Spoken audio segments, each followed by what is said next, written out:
வணக்கம். இன்று நம்முடன் இணைந்திருக்கும் சிறப்பு விருந்தினர் சென்னை உயர்நீதிமன்ற வழக்கறிஞர் சூரியகுமார் அவர்கள். வணக்கம் சார்.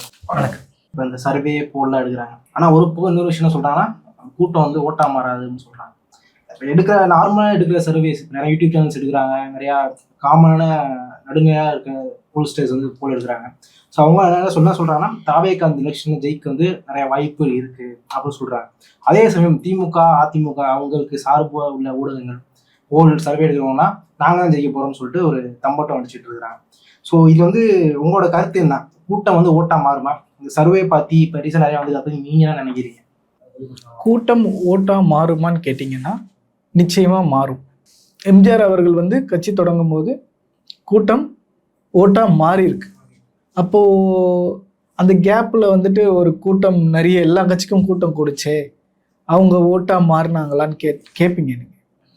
நிச்சயமா வந்து கூட்டப்பட்ட கூட்டம் ஓட்டா மாறாது, கூடுற கூட்டம் தான் ஓட்டா மாறும். அதை நம்ம வந்து மற்ற கட்சிகள் வந்து புரிஞ்சுக்கணும். இங்க யாருமே வந்து கூட்டத்தை கூட்டத்தை காட்டல. கூட்டம் வேணாம்ப்பா வந்துடாதீங்கன்னு சொல்றாங்க. இருந்தும் அதையும் மீறி மக்கள் வராங்கன்னா ஒரு மாற்றத்தை மக்கள் விரும்புறாங்க.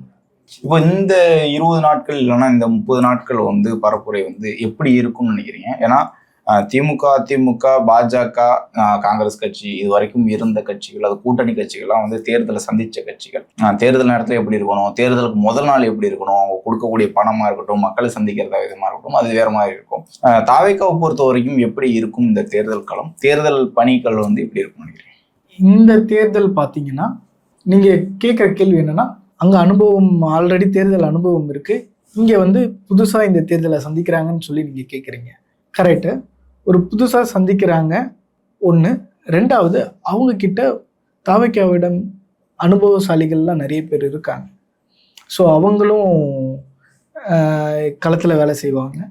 ரெண்டாவது, இந்த 20 நாளில் வந்துட்டு அடுத்த ஒரு வாரத்தில் அவங்க வேட்பாளரை வந்து இறுதி செஞ்சிருவாங்க. அடுத்த நாமினேஷன் ஸ்டார்ட் ஆகிடும். நாமினேஷன் முடிஞ்ச பிறகு பிரச்சாரத்தில் ஃபுல்லாக ஈடுபடுவாங்க. ஒன்று. ரெண்டாவது, அவங்க வந்துட்டு ஆல்ரெடி வந்து மக்கள் கிட்ட ரீச் ஆயிட்டாங்க. ஸோ மக்கள் எல்லாருமே ரெடியாக இருக்காங்க. ஏப்ரல் 23 வந்த உடனே ஓட்டு போடுறதுக்கு தான் தயாராக இருக்காங்க. இப்போ பாண்டிச்சேரி எலெக்ஷனை பொறுத்த வரைக்கும் எப்படி சொல்றீங்க? இப்போ வந்து தமிழ்நாடு தேர்தலுக்கு முன்பே வந்து பாண்டிச்சேரி எலெக்ஷன் வருது. 9ஆம் தேதி ஏப்ரல் 9ஆம் தேதி தேர்தல் வருது. இப்போ 23ஆம் தேதி வந்து கடைசி நாள் வேட்புமனு தாக்கல் பண்றதுக்கு அப்படின்னு இருக்கு. இப்போ விஜய் அவர்கள் அங்க கூட்டம் போடுவாரா, அங்க பரப்புரை மேற்கொள்வாரா, வேட்பாளரை அறிவிக்கிறது, அதே மாதிரி தமிழ்நாடு வேட்பாளரை அறிவிக்கிறது, இந்த வேலைகள்லாம் எப்படி போயிட்டு இருக்கு? பாண்டிச்சேரி தேர்தலை எடுத்துக்கிட்டிங்கன்னா இன்னும் 23ஆம் தேதி, அதாவது இன்னும் ஒரு 2 நாளில் வந்து நாமினேஷன் டேட்டே முடியுது. ஸோ ஆல்மோஸ்ட் அவங்களோட வேட்பாளர் பட்டியலில் இறுதி செஞ்சுட்டாங்க.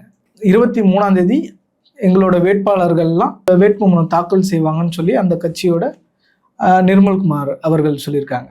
ரெண்டாவது, அங்கேயும் கூட இது ஒரு வித்தியாசமான தேர்தல். ஒரு ஃபேஸ் வேல்யூ உள்ள ஒரு லீடர், இன்னொன்று மக்கள்கிட்ட எல்லாருக்கிட்டையும் பரிச்சயமான ஒரு லீடர் வந்து அங்கே அந்த கட்சி வந்து நிற்கிறது அப்படின்னும் போது அதுவுமே புதுச்சேரி மக்களுக்கும் புதுசு தான். அதாவது அந்த தேர்தல் வந்து தமிழ்நாடு தேர்தலோட எதிரொலிக்குமான்னு கேட்டிங்கன்னா நிச்சயமா இல்லை. அங்கே இருக்க மக்களோட மனநிலை வேற, இங்கே இருக்க மக்களோட மனநிலை வேற. இப்போ தேர்தலை பொறுத்த வரைக்கும் விஜய் அவர்களை அட்டாக் பண்ற ஊடகங்கள், பத்திரிகையாளர்கள் இருக்காங்க, கட்சியினர் இருக்காங்க.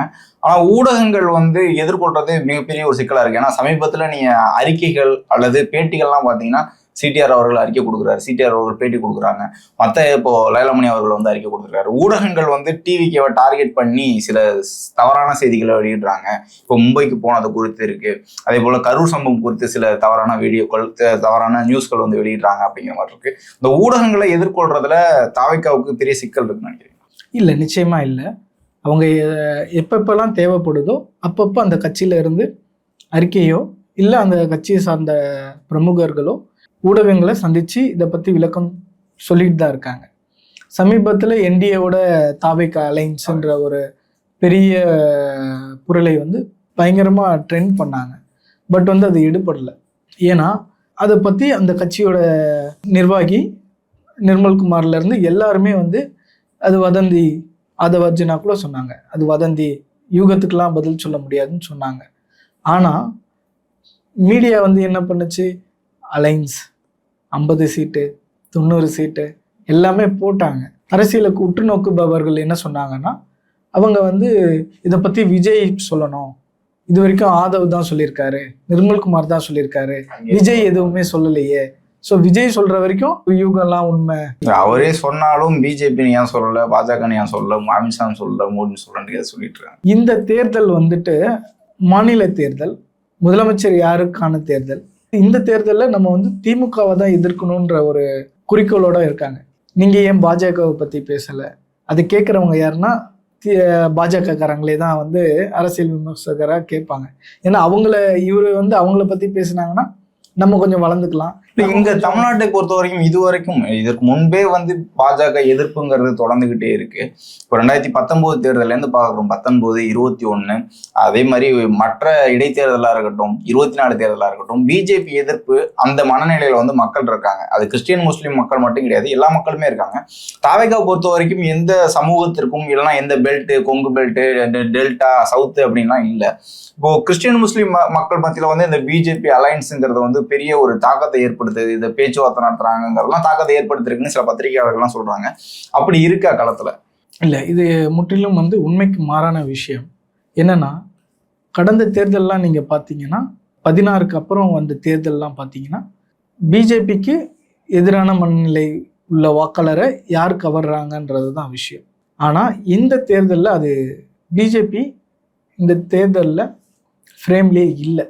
ஏன்னு கேட்டிங்கன்னா, திமுக பிஜேபி எதிர்க்கிறேன்னு சொல்கிறாங்க, திமுக வந்து பாஜகவை எதிர்க்கிறேன்னு சொல்கிறாங்க, தாவேகா என்னோட கொள்கை எதிரியே பிஜேபின்னு சொல்லிட்டாங்க. கடந்த தேர்தலெல்லாம் பிஜேபிக்கு எதிராக வாக்களிக்கிறதுக்கு திமுகன்ற ஒரு கட்சி மட்டும்தான் ஆப்ஷனில் இருந்தது. இன்னைக்கு திமுக வாக்கையும் பங்கு போடுறதுக்கு, பங்கு இல்லை மொத்தமாகவே தூக்குறதுக்கு தாவேகா வந்துருச்சு. தாவேகால இருந்து இப்போ தேர்தல் அறிக்கையை முதற்கட்டமாக மகளிர் தினத்தன்னைக்கு விஜய் அவர்கள் வந்து அறிவிச்சாரு. ஸோ அது வந்து கிரவுண்ட் லெவலில் நல்ல ரெஸ்பான்ஸ் இருந்துச்சு, ஆன்லைனுமே செம்ம ரெஸ்பான்ஸ் இருந்துச்சு. ஆனால் அது வந்து ட்ரோல் பண்ணுறன்னு பேரில் சில பேர் பண்ணிட்டு இப்போ வரைக்கும் இருக்கிறாங்க. அது பார்த்து உங்களுக்கு நான் கேட்கணும், எப்படி ரெஸ்பான்ஸ் இருக்குன்னா நீங்கள் நிறைய பேர் பேசுறீங்க இருக்கிறாங்கல்ல. இன்னொரு விஷயம் என்ன பார்த்தீங்கன்னா, இப்போ ஏடிஎம்கே ஒரு அலைன்ஸ் ஃபார்ம் பண்ணிட்டாங்க. உங்களை டிவிக்கே வந்து நான் யாரும் அலைன்ஸ் போகல, தனித்து போட்டி அப்படின்னு சொல்லிட்டாங்க. ஸோ இது வந்து மக்கள்கிட்ட அந்த மென்டாலிட்டி வந்து எப்படி இருக்கும், அவங்க தனித்து போட்டினா நம்பி ஓட் பிரிவில் போடுவாங்க. ஏன்னா ஒரு அலைன்ஸாக இருக்கிற போது ஒரு 30 கட்சி கூட்டணி, 25 கட்சி கூட்டணி, 10 கட்சி இந்த ஒன்றா சேர்ந்து கூட்டணியாக இருக்கான்னு சொல்லும்போது அது பெரிய ஒரு பிம்பமாக காமிக்கும். இப்போ தாவேகா வந்து தனித்து போகிறனால அது பாசிட்டிவா நெகட்டிவா, ப்ளஸ் அதே மாதிரி தேர்தல் அறிக்கை பற்றி நீங்கள் சொல்லிடுங்க. தாவேகா தனித்து தான் நிற்குது. ஏன்னா இவங்க வந்து மாற்றத்துக்கான ஒரு கட்சின்னு சொல்லி தான் வராங்க. ஸோ ஆல்ரெடி களத்தில் ஒரு சில கட்சி மேலே ஒரு சில விமர்சனங்கள் இருக்குது, ஒரு சில பிரச்சனைகள்லாம் இருக்குது.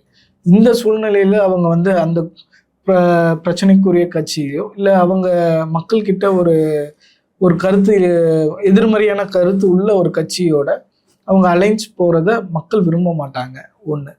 ரெண்டாவது, ஒரு தூய்மையான சக்தி அப்படின்னும் போது அந்த கட்சியில் இருக்க எல்லாருமே வந்துட்டு தேர்தலில் போட்டியிட்டு 234லையும் போட்டியிட்டு ஒரு மாற்றத்துக்கான ஒரு புதிய சக்தியாக தனியாக வருவது தான் நல்லது அப்படின்றது ஒரு விஷயம்.